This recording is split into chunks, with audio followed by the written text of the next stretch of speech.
नमस्कार दोस्तों। खालिस्तान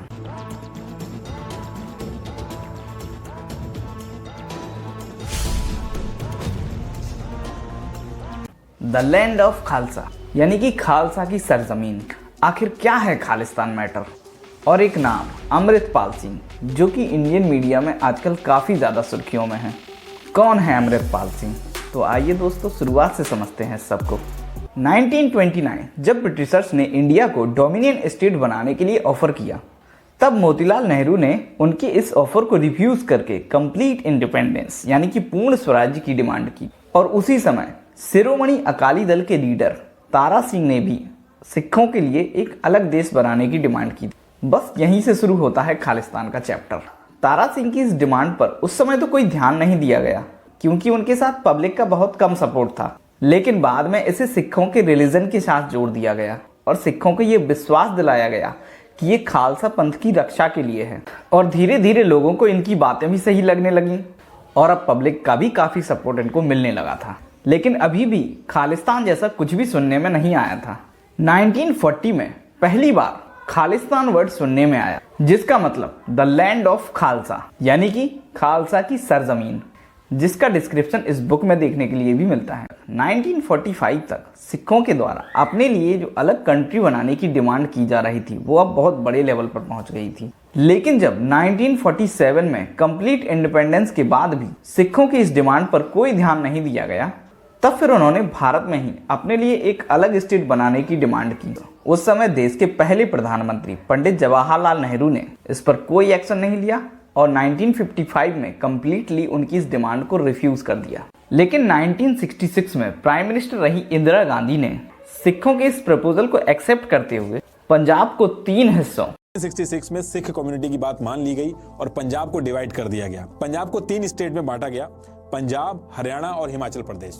लेकिन सिख अभी भी इससे अनसेटिस्फाइड थे, क्योंकि हरियाणा और चंडीगढ़ को अपना कैपिटल एक दूसरे के साथ शेयर करना पड़ रहा था और खालिस्तान की डिमांड अभी भी की जाती रही। लेकिन कोई भी पावरफुल लीडर ना होने की वजह से सरकार ने इस पर कोई भी ध्यान नहीं दिया। फिर बाद में 1977 में एंट्री होती है यहाँ पर जरनैल सिंह भिंडरवाला की।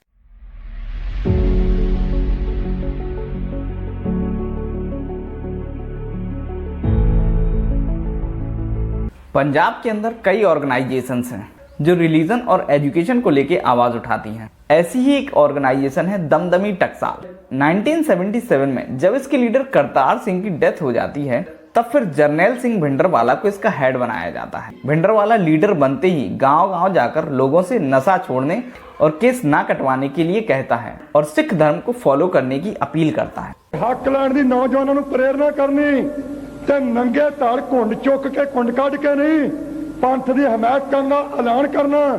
तुसीं मैनूं दसो भी जे इह काम कांग्रेस दे एजेंटां नाल ते बाकी दा फिर की करना। इस तरह 1918 तक भिंडरवाला पूरे पंजाब में बहुत ही ज्यादा पॉपुलर हो चुका था। 1982 तक भिंडरवाला को लोगों को काफी ज्यादा सपोर्ट मिलने लगा। गुरु ग्रंथ साहिब दी छत्रछाया दे थल्ले सारे ही पंथ रूप विच, वर्कर रूप विच ते सेवा रूप विच इकट्ठे होके चले।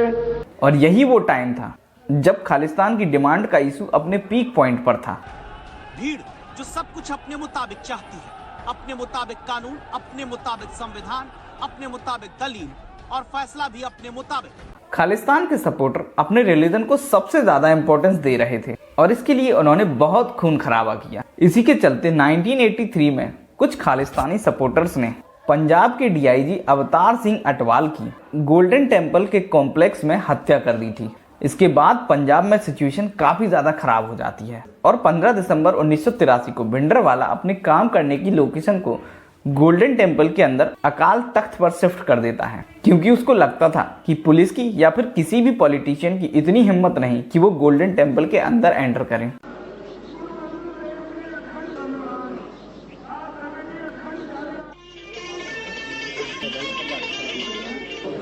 जिस पर प्रधानमंत्री इंदिरा गांधी ने ऑपरेशन ब्लू स्टार चलाया और गोल्डन टेम्पल के अंदर छुपे भिंडरवाला और उसके कई सपोर्टर्स को न्यूट्रलाइज कर दिया गया।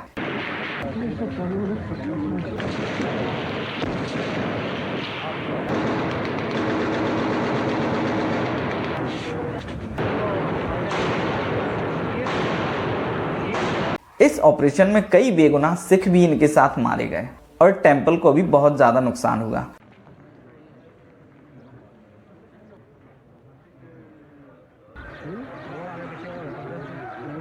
और ये सब देखकर सिखों को ये लगा कि गवर्नमेंट ने उनके टेंपल पर अटैक किया है और सारी सिख कम्युनिटी ये कसम खाती है कि हम इसका बदला ज़रूर लेंगे या फिर इसके बदले के लिए लड़ते लड़ते अपनी जान दे दें। और फिर 1984 में इंदिरा गांधी को उन्हीं के 2 सिख बॉडीगार्ड ने असैसिनेट कर दिया था।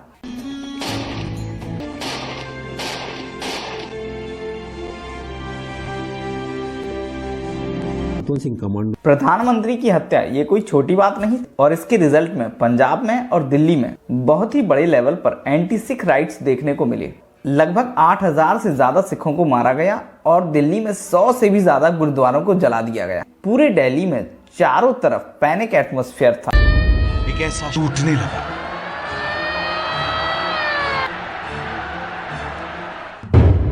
जर्नैल सिंह भिंडरवाला अब नहीं रहा, लेकिन क्या उसकी मौत के बाद खालिस्तान की डिमांड की जानी बंद हो गई?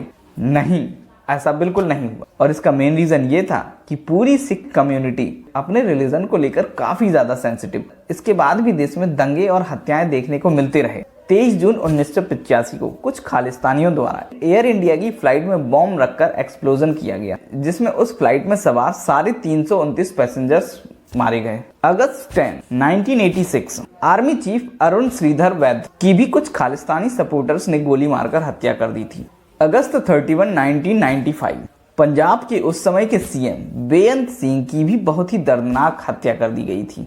ये सब कुछ यहीं पर नहीं रुका। इसके अलावा भी खालिस्तान के सपोर्टर्स ने कई और बेगुनाह लोगों की जान ली और सरकार को मजबूर होकर इनके अपोज में कई ऑपरेशन चलाने पड़े। और इन ऑपरेशंस के थ्रू खालिस्तान की डिमांड करने वाली सभी ऑर्गेनाइजेशंस के हेड और उनके बहुत से सपोर्टर्स को न्यूट्रलाइज कर दिया गया और धीरे धीरे खालिस्तान की डिमांड का चैप्टर यहाँ पर बंद हो जाता है। 2020 तक सब कुछ नॉर्मल चल रहा था, लेकिन फिर 2020 में एंट्री होती है इसमें अमृतपाल सिंह संधू की, जो आजकल इंडियन मीडिया में बहुत ही ज्यादा सुर्खियों में है। भीड़ जो खालिस्तान समर्थक नेता अमृतपाल सिंह के एक इशारे पर अमृतपाल सिंह जो कि इंडिया में पिछले कुछ दिनों से काफी ज्यादा पॉपुलर है। इसके पहले ये दुबई में ट्रक चलाता था और वहीं से दीप सिंह सिद्धू के टच में था, जो कि बारिश पंजाब दे नामक ऑर्गेनाइजेशन का हेड था। 2020 में दीप सिंह सिद्धू की एक कार एक्सीडेंट में मौत के बाद अमृतपाल सिंह को बारिश पंजाब दे ऑर्गेनाइजेशन का हेड बनाया गया। सितंबर 2022 में भारत लौटा और 29 साल के इस नौजवान ने बारिश पंजाब दे की कमान संभाली। और अब 29 सितंबर 2022 को अमृतपाल सिंह की एंट्री होती है इंडिया में। इंडिया आकर अमृतपाल सबसे पहले भिंडरवाला के पुस्तैनी गांव रोडे, जो कि मोगा डिस्ट्रिक्ट में है, यहाँ पर ये एक दस्तरबंदी सेरेमनी को अटेंड करता है, जिसमें हजारों लोग आए थे। और जिस तरह से लोगों का सपोर्ट इसको यहाँ पे मिला, उसको देखकर हर कोई शॉक्ड था। इससे पहले अमृतपाल सिंह को कोई नहीं जानता था, लेकिन अजनाला इंसिडेंट्स के बाद ये पूरे देश में पॉपुलर हो जाता है।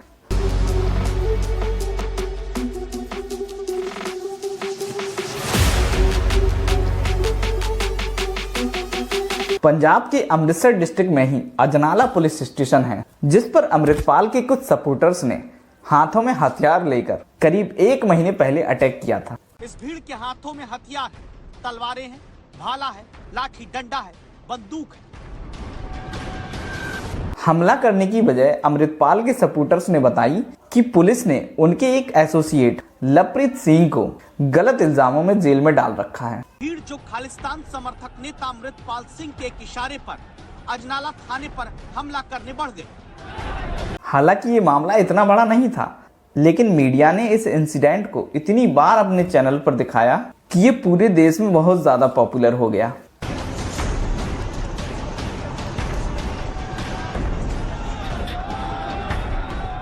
पंजाब के कई लोग इसको सीधा अपोज करते हैं। Sikhs living outside India, a large majority of Sikhs support Punjab, support development of Punjab within the framework of India. लेकिन कई लोग इसको सपोर्ट भी करते हैं, और जो लोग इसको सपोर्ट करते हैं उनको इसमें दूसरा भिंडरवाला दिखाई देने लगा था।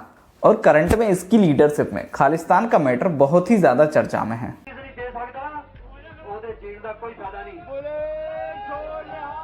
In the Sikh religious intelligence sources के अकॉर्डिंग अमृतपाल सिंह का लिंक आईएसआई और एसजेएफ से है, जिसमें बताया गया है कि आईएसआई ने इसको ट्रेंड किया है। 18 मार्च 2023 से लेकर आज तक पंजाब पुलिस के द्वारा अमृतपाल सिंह को पकड़ने के लिए लगातार कई कोशिशें की जा रही हैं। 150 से ज़्यादा लोग अरेस्ट भी किए गए, लेकिन अभी भी अमृतपाल का कोई भी पता नहीं। बाकी जिहड़ी गिरफ्तारी की गल है वो सतगुरु सच्चे पातशाह दे हत्थ है।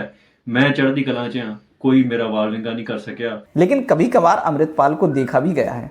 पिछले कुछ दिनों से अमृतपाल सिंह और पंजाब पुलिस के बीच में एक फिल्मी टाइप की चेस चल रही है। ਇਹ ਬੰਦੇ ਸਿਰਫ ਪੋਲੀਟੀਕਲ ਮੋਟਿਵ ਤੋਂ ਪਰਚਾ ਕੀਤਾ ਹੈ। ਹੁਣ ਸਾਡੀ ਇੱਕੋ ਹੀ ਮੰਗ ਹੈ, ਅਸੀਂ ਕਦੇ ਵੀ ਇਹਨਾਂ ਕੰਮ ਮੈਂ ਉਦੋਂ ਵੀ ਆ ਸਕਦਾ ਜਦੋਂ ਤਿਆਰੀ ਕੀਤੀ ਹੈ। अमृतपाल सिंह का अभी भी कोई पता नहीं, लेकिन अमृतपाल सिंह की लीडरशिप में पंजाब में जो माहौल है वह बहुत ही डर का माहौल बना हुआ है। पूरे देश में इसकी काफ़ी चर्चा भी हो रही है। तो दोस्तों, ये था पूरा खालिस्तान का मैटर। अब आप बताइए, क्या अमृतपाल सिंह की अपने धर्म को लेकर एक अलग देश बनाने की ये डिमांड कहाँ तक जायज़ है? और अगर ऐसा हो गया तो अलग देश बनाने के बाद क्या वो अच्छे से सरवाइव कर पाएंगे? पंजाब पुलिस की तैयारी साफ नजर आ रही है, खासतौर पे अजनाला और उसके बाद कई ऐसी घटनाएं हुई हैं चंडीगढ़ मोहाली में जहां पे कई पुलिस वाले घायल हुए हैं। इस वीडियो में बस इतना ही। अगर वीडियो इन्फॉर्मेटिव लगा हो तो इसको लाइक कीजिए और शेयर कीजिए अपने दोस्तों के साथ। और अगर अभी तक सब्सक्राइब नहीं किया तो प्लीज़ सब्सक्राइब जरूर कीजिएगा चैनल को। धन्यवाद दोस्तों।